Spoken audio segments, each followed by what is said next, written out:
Hello, welcome back my YouTube channel एनएसएन blog. और रोज़ की तरह आज भी मैं आपके लिए एक बहुत अच्छा ब्लॉग लेकर के आई हूँ, जिसमें आज मैं बात कर रही हूँ दहेज प्रथा की, दहेज को लेकर के, है ना। हमेशा से ही एक पक्ष जो है, जो दहेज देने वाला है, उसको सिंपैथी मिलती है, और हमेशा से ही जो पक्ष दहेज लेता है उसको मतलब कि गलत समझा जाता है। तो आप अपने जहन में एक बात सोच के देखिए कि जब दहेज देने वाला गलत नहीं है तो लेने वाला कैसे गलत हुआ। भाई, कोई भी चीज़ जब सहमति से हो रही है तो वो गलत कैसे हो सकती है। आपसे पूछा जाता है, आपको बताया जाता है, ठीक है। कोई भी काम ले लो, मैं आपको एक छोटे से एग्जाम्पल के माध्यम से समझाना चाहती हूँ। मान लो कोई चीज़ है, मान लो कि मेरी कैपेसिटी नहीं है उसको लेने की। मान लो किताब ले लो कि हमने एक किताब है जिसका प्राइस इतना है, ठीक है, और मेरी हैसियत नहीं है उसको पे करने की, तो मैं नहीं लूँगी, सीधी सी बात है। या फिर ये होगा कि बार्गेनिंग होगी और दोनों लोग, ठीक है ना, तो भाई उस बजट में होगा तो हम ले लेंगे, ठीक है। कोई भी व्यक्ति अपनी चीज़ बेचने से पहले, सेल करने से पहले आपके ऊपर कोई दबाव नहीं होता कि आप उसको खरीदो ही, ठीक है। ये आपके अकॉर्डिंग होता है कि भाई आप उसको पे कर सकते हो या नहीं कर सकते हो, ठीक है ना। तो अपने हिसाब से चीज़ों को देखना चाहिए। लेकिन यहाँ पर ये चीज़ नहीं हो रही है। यहाँ पर क्या होता है कि पहले तो दहेज दिया जाता है कि भाई हम इतने लाख का दहेज दे रहे हैं, हम गाड़ी दे रहे हैं, हम घोड़ा दे रहे हैं, हम ये दे रहे हैं, हम ये दे रहे हैं, अपनी बिटिया को दे रहे हैं, ठीक है ना। और बाद में जब कोई भी कलह होता है, कोई भी कलेश होता है, कुछ भी बात होती है, चाहे वो बात बिल्कुल भी हटके हो, लड़कियां तुरंत एकदम दहेज का एक्ट लगा करके, और जो उसके दहेज की एक्ट लगा करके उसमें फिर जो भी उनको मतलब बेनिफिट्स होते हैं, ठीक है ना, कि भाई हमें आधी सैलरी चाहिए, हमें ये प्रॉपर्टी चाहिए लड़के की, हमें ये चाहिए, ये क्लेम करने लगते हैं, ठीक है। और उसमें ये होता है कि कई लोग इतना सीधा सीधा डाइवोर्स ले लेते हैं, एक वन टाइम पेमेंट मान लो उस तरह से वो करके कि भाई हमें 10 लाख दे दो या 15 लाख या 20 लाख दे दो या 5 लाख दे दो और मैं डाइवोर्स दे दूंगी। मतलब जैसे एक धंधा होता है ना, खरीद फरोख्त वाला, वो चीज़ें। तो यहाँ पर सबसे ज़्यादा जिम्मेदार जो माना जाता है वो लड़के वालों को माना जाता है। आखिर क्यों? मैं एक लड़की हूँ, मैं खुद इस बात को बोल रही हूँ कि लड़के को ही क्यों जिम्मेदार माना जाता है। अब इसमें क्या कंडीशन होती है जो अभी तक मैंने देखी है। पहली कंडीशन, दहेज क्यों दिया जाता है?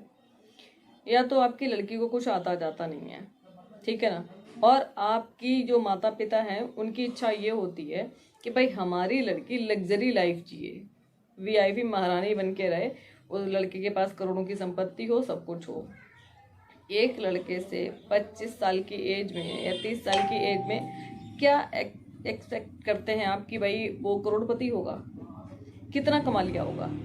आप ये बात अपने ऊपर रख के सोचिए ना कि जब आप 25 साल के या 30 साल की एज में थे, आप कितने बड़े करोड़पति थे। तो जो आपको करोड़पति दामाद ही चाहिए, आप जो पैसा दहेज देने में लगा रहे हैं अपनी लड़की के लिए, उस पैसे से आप अपनी लड़की को पढ़ा लिखा कर ऑफिसर बना सकते थे, बिजनेस वूमन बना सकते थे, उसके स्किल्स के लिए, उसको कुछ सिखाने के लिए पैसा खर्च कर सकते थे। तो आपको दहेज वाला लड़का ढूंढने की, नौकरी वाला लड़का ढूंढने की ज़रूरत नहीं पड़ती। तो कमी तो लड़के के माँ बाप में भी है। फिर बाद में सारा ब्लेम लड़के वालों के ऊपर ही क्यों आता है? वो भी तो किसी का बेटा है, वो भी तो किसी का भाई है, उसके ऊपर और भी तो जिम्मेदारियां हैं। ऐसा तो नहीं है कि शादी करके वो सिर्फ आपकी बेटी की जिम्मेदारी उठाएगा, परिवार की भी जिम्मेदारियां होती हैं लड़कों पर।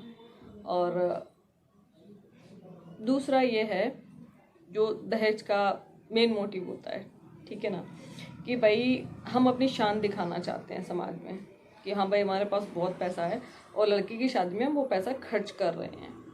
उसमें भी वे कंडीशन, पहले अपनी शान दिखाने के लिए कि नहीं हम दहेज नहीं दे रहे हैं, हम अपनी लड़की के लिए सब कुछ दे रहे हैं। लेकिन बाद में जब शादी के बाद कोई डिस्प्यूट होता है, लड़के लड़की के बीच में झगड़ा होता है, कुछ भी बात होती है, तो फटाक से वही दहेज का एक्ट लगा दिया और बस अब वो पैसा रिटर्न करो, सारा कुछ रिटर्न करो, ठीक है ना। और वही महीने की आधी सैलरी, या जो भी लड़का बिजनेस कर रहा है उसका आधा पैसा, उसकी आधी प्रॉपर्टी, सब कुछ चाहिए। लड़के को छोड़ करके उसकी प्रॉपर्टी भी चाहिए, उसका पैसा भी चाहिए, सब कुछ चाहिए, लड़का नहीं चाहिए जिसके साथ शादी हुई है। तो इस तरह की सोच लड़कियां क्यों बना रही हैं? मानती हूँ कुछ लड़कियों के साथ में गलत होता है, और उन कुछ लड़कियों के साथ में गलत होता है उसकी वजह से जो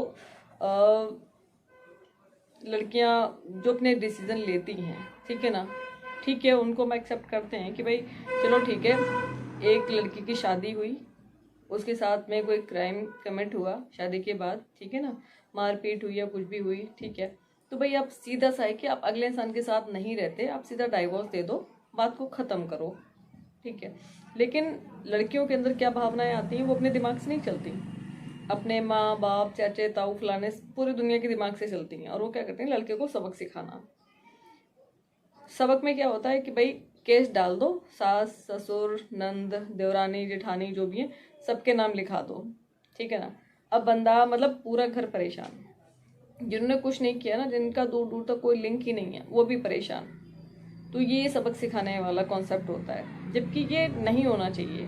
भाई अगर कोई चीज़ हुई है गलत, मैं मानती हूँ कि ऐसा नहीं कि भाई सारे लोग दुनिया में सही हैं, गलत भी करते हैं, महिलाओं को जिंदा भी जला देते हैं, ठीक है ना, कई ससुराल पक्ष के जो लोग हैं उनका मर्डर भी कर देते हैं, मारते पीटते हैं, तो उनको एक सबक दे करके छोड़ दीजिए, ठीक है। ये नहीं कि भाई सारी ज़िंदगी आप पैसे वसूल रहे हो, उसके पैसे पे ऐश कर रहे हो, आप दूसरे के साथ में जाके लिविंग में रह रहे हो, दूसरे उसके पैसे मतलब पति के पैसे से आप दूसरे के साथ जाकर ऐश कर रहे हो, ये भी तो ठीक नहीं है ना।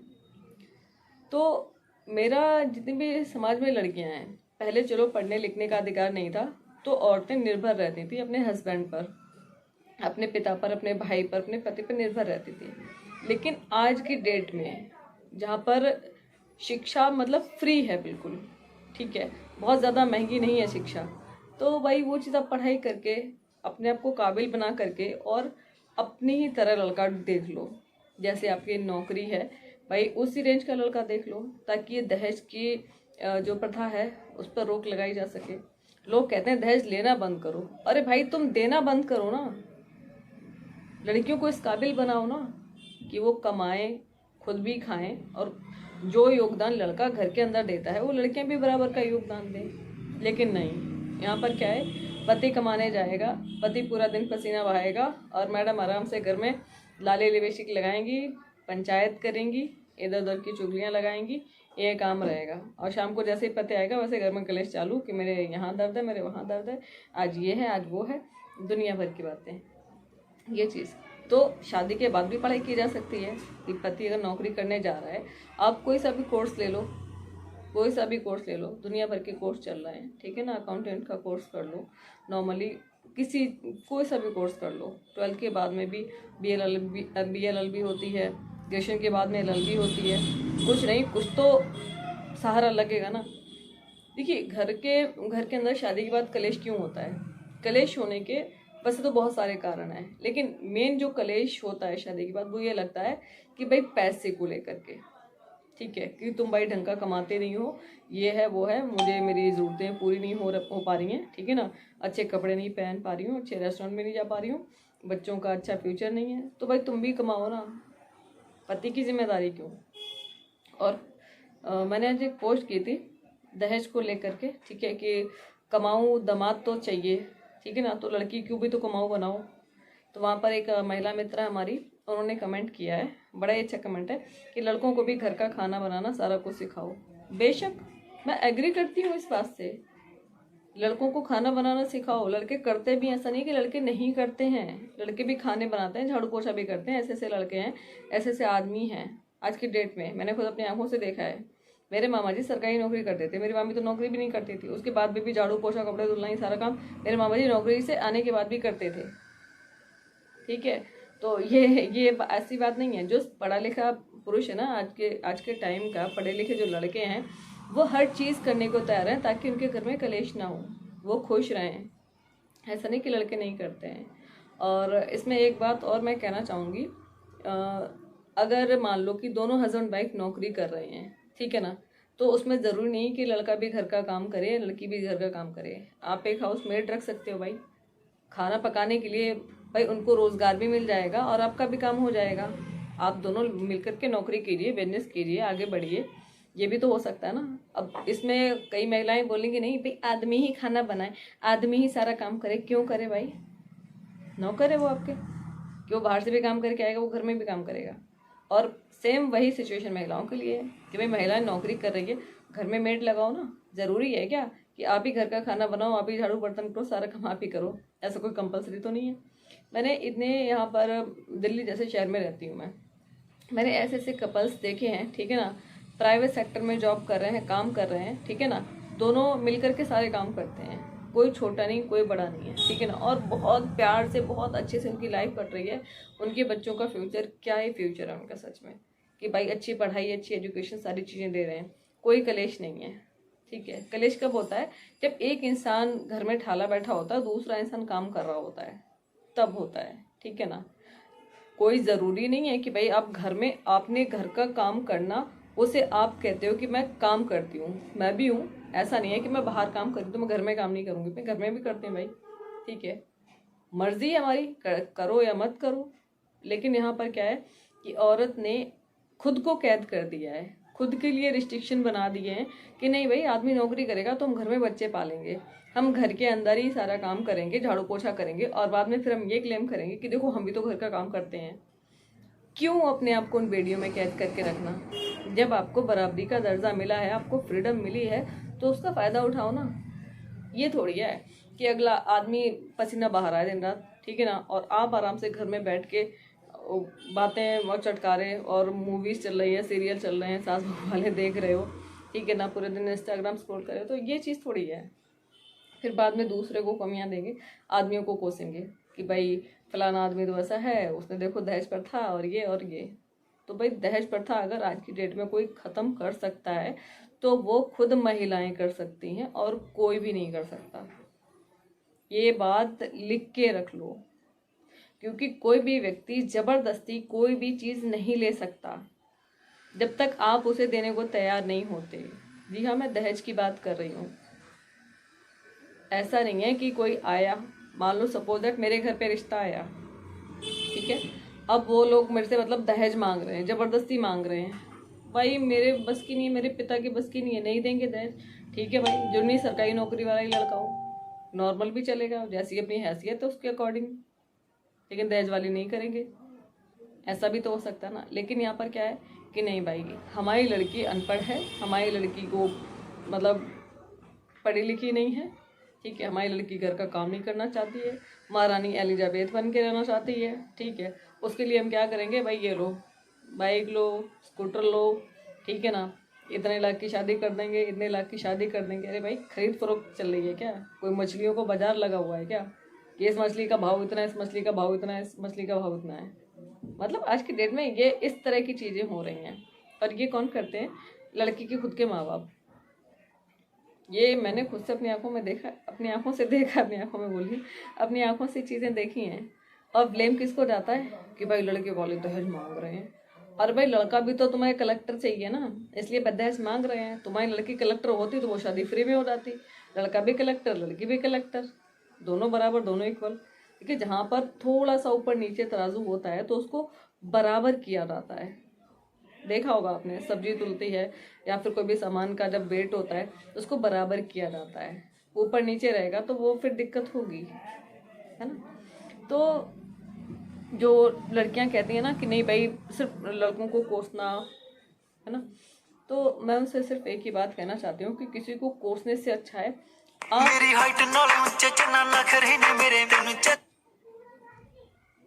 आप उस जगह पर अपने आप को रख के देखो कि ये सामने वाला जो है, ठीक है ना, इस जगह मेरा बेटा होगा तो मुझे कैसा फील होगा। और एडवोकेट होने के नाते मैं बहुत बड़ी बात नहीं बोलूँगी कि इंडिया के अंदर दहेज के जो केस हैं, मैं बहुत ज़्यादा नहीं लेकिन ज़्यादातर जो केस हैं, ठीक है ना, वो सिर्फ पैसे के लिए किए जाते हैं, सिर्फ पैसे के लिए, प्रॉपर्टी के लिए। ज़्यादातर जो दहेज का जो एक्ट लगाते हैं वो इसी के लिए होता है और कुछ नहीं होता है, ठीक है। और अभी रिसेंट में इधर आपका कापासेड़ा बॉर्डर जा रही थी, तो एक भाई साहब हैं, मैंने ओला जो स्कूटी होती है, बाइक होती है, ओला बाइक, वो बुक की थी। तो ऐसे मेरी बात होने लगी उन भैया से। मैं सबसे बात कर लेती हूँ, मेरे को बात करने में कोई समस्या नहीं होती।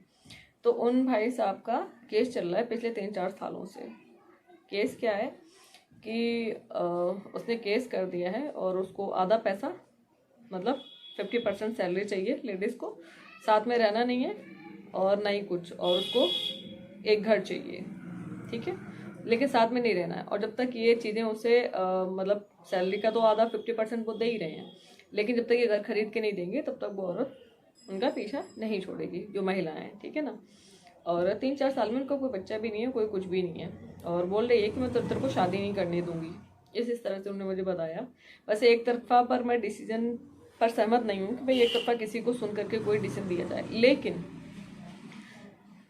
4 साल से उनका ये चल रहा है। उस महिला ने जो वो आधा पेमेंट ले रही है अपने पति से, वो उस पैसे का क्या यूटिलाइज किया? कुछ नहीं कर रही है, अगली सिर्फ खा रही है, ऐश कर रही है और किसी और के साथ में रह रही है। ये उन भाई साहब ने मुझे जानकारी दी, उन्हें फ़ोटो भी मेरे को दिखाया, उन्हें वीडियो भी दिखाया कि देखिए मैडम ये चीज़, ठीक है ना। अब ये चीज़, ये जो लड़का है ये कोर्ट के अंदर नहीं बोल सकता, क्योंकि फिर कैरेक्टर असैसिनेट का उसके ऊपर केस लग जाएगा कि ये अपनी बीवी का चरित्र हनन कर रहा है, ठीक है ना। लेकिन अगले को तो सारी चीज़ें पता है।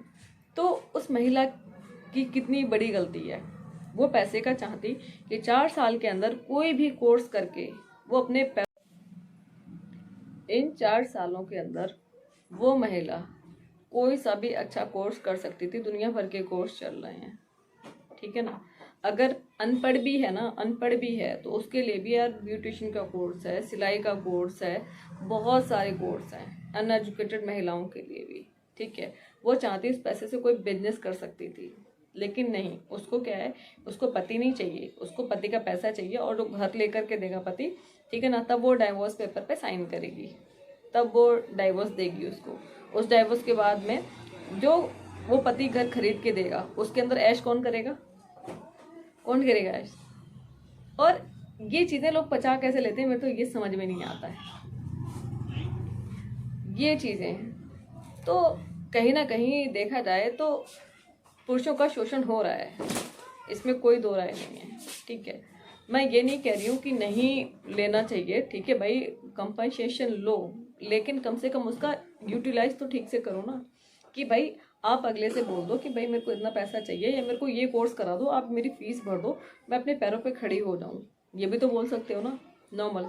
लेकिन कलेश करके किसी के माँ बाप को दुख पहुँचा करके, ठीक है ना, और ज़बरदस्ती करना है, मुझे नहीं, सच में मैं इस चीज़ से बिल्कुल भी एग्री नहीं करती, ठीक है, कि नहीं भाई किसी को सबक सिखाना है। अरे भाई नहीं पट रही है, सबक सिखा के क्या वो तुमसे प्यार करने लग जाएगा या तुम्हारी रिस्पेक्ट करने लग जाएगा? तुम जबरदस्ती अपनी रिस्पेक्ट क्यों करवाना चाहते हो किसी से? और कोई क्यों करेगा? जब आपके पास आपकी खुद की इमेज होगी, खुद की पोजीशन होगी, आपके पास खुद पैसा होगा। मैं फीमेल्स के लिए बोल रही हूँ जो ऐसा सोचती हैं, आपके पास खुद का पैसा होगा ना, आपके पास नौकरी होगी, एक नहीं 1000 लड़के आएंगे आपके पास, आप जिससे चाहो से शादी कर सकते हो। तो वो चीज़ आप स्टार्टिंग में ही करो ना, स्टार्टिंग में अपने आप को इतना कैपेबल बनाओ ना। क्यों रहो माँ बाप के भरोसे? माँ बाप से सीधा बोलो कि आप इतने दहेज में मेरा पैसा इतना खर्च करोगे, मेरी पढ़ाई में इतना पैसा खर्च कर दो, क्या समस्या आ रही है? मैं सक्सेस होंगी, फिर बढ़िया सा लड़का देख के शादी कर लेंगे, क्या दिक्कत? वहाँ दहेज की बात ही नहीं आती है। वो बात है इक्वलिटी की, समानता की। हम समानता की बात तो करते हैं, बहुत बड़े बड़े पहाड़े पड़ते हैं समानता के, कि महिलाओं को आज़ादी दो, महिलाओं को फ्रीडम दो। महिलाएं तो खुद ही गुलाम बन के रहना चाहती हैं, तो आप कौन सी आज़ादी दोगे उनको? वो खुद ही चाहती हैं कि नहीं मैं घर में रह लूँगी, मैं झाड़ू पोछा बर्तन कर लूँगी, लेकिन मैं काम करने बाहर नहीं जाऊँगी। मेरे को शर्म आती है, मेरे को डर लगता है, क्योंकि वहाँ टीवी सीरियल देखने को नहीं मिलेंगे ऑफिस के अंदर जहाँ वो नौकरी करेंगी। उनको वो एंजॉयमेंट, वो पूरे दिन जो चुगलियाँ, जो फुकरियाँ मारती हैं, वो नहीं कर पाएंगी जो घर में बैठ के करती हैं। तो भाई फिर ज़िंदगी भी तो आपको, लाइफ भी तो वैसे ही मिलेगी ना, गुलामी वाली, आज़ादी वाली थोड़ी मिलेगी। तो भाई अपनी आज़ादी के लिए लड़ना सीखो, उसके लिए फाइट करना सीखो, और दूसरों को ब्लेम मत दो कि हाँ भाई हमारे पति ने ऐसा कर दिया, हमारी सास ने ऐसा कर दिया, हमारे ससुर ने ऐसा कर दिया। आपने उनको मौका दिया है, होता ना मौका देना किसी को कि आ बैल मुझे मार, ठीक है, तो बैल तो मारेगा ही, बैल का काम है मारना, ठीक है। और दूसरों के जो बेटे हैं, आप उस जगह पर अपने बेटे को रख के देखो कि फ्यूचर में मेरा बेटा होगा, मेरे बेटे की बहू आएगी और वो इस तरह से करेगी, तो आप उस टाइम उस बहू की सास होगी, आपका हस्बैंड ससुर होगा, और आपके बेटे के साथ में ये चीज़ें होंगी तो आपको कितना बुरा लगेगा। एक बार वो माँ बन के सोचिए। लोगों ने बड़ा नाम खराब कर रखा है कि सास ऐसी होती है, ससुर ऐसे होते हैं, नंद ऐसी होती है। सारे लोग ऐसे नहीं होते भाई। हमारा भी घर है, उसमें से हम भी आते हैं। हमारे घर में ये चीज़ें नहीं हुई हैं, कभी कभी भी नहीं हुई हमारे घर में, ठीक है। जबकि मेरी माँ मेरे पिता पढ़े लिखे नहीं थे तब भी, कि हाँ भाई बहू है तो घर के नौकर है, कभी ये चीज़ें नहीं हुई। और आज़ादी से बड़ी शान से रही हैं हमारे घर की बहुएं, ये चीज़। तो बहुत सारी चीज़ें इंसान करना चाहे तो कर सकता है। और किसी भी, सच में मेरे को बड़ा फील होता है, किसी के भी बेटे की ज़िंदगी खराब मत कीजिए, क्योंकि हो सकता है, प्रकृति का नियम है, बहुत सारी चीज़ें रिवर्ट होकर आपके पास आती हैं, बैक होकर आपके ऊपर भी आती हैं। इसलिए तो जहाँ तक हो सके ना, अगर आपको नहीं पट रही है, नहीं आप रहना चाह रहे हो, आप डाइवर्स दो और अलग हो जाओ कि भाई आप अपनी लाइफ जियो, मैं अपनी लाइफ जीऊँगी अपनी मर्जी से, मुझे पढ़ाई करनी है, दूसरी शादी करनी है, जो भी करना है मैं करूँ। लेकिन ये नहीं है कि भाई आप उसको केस के अंदर फंसा करके रखो सालों साल, और उसका पैसा लेकर के, अपने पति का पैसा लेकर के आप ऐश करो दूसरों के साथ में। मैं इस चीज़ के लिए कतई सहमत नहीं। और वो ऐश कब तक कर लो, कब तक कर लोगे? मैं कह चलो 4 साल कर ली, 4-5 साल और कर लोगे, फिर आगे तो अपने अंदर एक हुनर पैदा करो ना। उस पैसे से आप कोई रोजगार करना सीखो ना, कोई शॉप कर लो, कुछ काम कर लो पैसे जमा करके, है ना। तो उससे ये आपका जीवन कट जाएगा, उसमें आपको एक मेहनत करने की भी इच्छा जागेगी। और हो सकता है तब तक आपका माइंड भी चेंज हो जाए, ये भी हो सकता है सामने वाले का माइंड चेंज हो जाए कि नहीं भाई गलत डाइवोर्स चल रहा है, हम लोग डाइवोर्स नहीं लेते हैं, दोबारा एक हो जाते हैं। और ऐसे बहुत लोगों के ऐसे डाइवोर्स रिवर्स भी हुए हैं, वापस भी हुए हैं, कि वे पहले डाइवोर्स ले लिया, बाद में वो साथ में रहने लगे, ऐसे भी मामले हुए हैं। तो इंसानियत वाले काम करो, और हमेशा एक इंसान को दोष मत दो। हमेशा ये देख करके चलो। मैं जब भी कोई केस मेरे पास में आता है तो मैं ये सोचती हूँ कि ऐसा क्यों हुआ होगा, इसके पीछे की स्थिति क्या रही होगी। मतलब जो अपराधी है, ठीक है ना, जो वादी है और प्रतिवादी है, उन दोनों की जगह पर मैं खुद को रख करके सोचती हूँ कि क्या स्थिति रही होगी, ठीक है। लेकिन लोग क्या करते हैं कि जो वादी है उसकी तरह से सोचते हैं, जो प्रतिवादी है सामने वाला उसकी तरफ से नहीं सोचते हैं।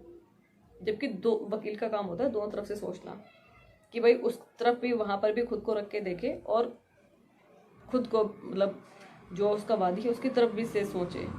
ये नहीं कि हमें एक के साथ में जस्टिस करना है, दूसरे के साथ में इनजस्टिस हो जाए। लेकिन ज़्यादातर लोगों ने क्या इसको रोज़गार बना लिया है कि दो लोग हैं जो लड़ना नहीं चाहते हैं, ठीक है ना, जो चाहते हैं कि भाई कुछ ना कुछ एक उम्मीद होती है कि भाई ये हो जाए, और कुछ लोग लड़ने के हिसाब से ही जाते हैं, ठीक है ना। तो एक बार समझौते का भी मौका दे दो कि भाई चीज़ों को समझाया जाए। मेरे पास में अगर फ्यूचर में कभी इस तरह के केस आएंगे, सीरियसली मैं बता रही हूँ, मैं सबसे पहला ऑप्शन रखूँगी उनको समझाने का। सबसे पहला ऑप्शन कि खूब आप सोच लीजिए, समझ लीजिए। हमें तो फीस लेने में कोई समस्या नहीं है, ठीक है ना, हमें केस डालने में कोई समस्या नहीं है, लेकिन आप लोग एक बार अच्छे से बैठ के सोच लीजिए।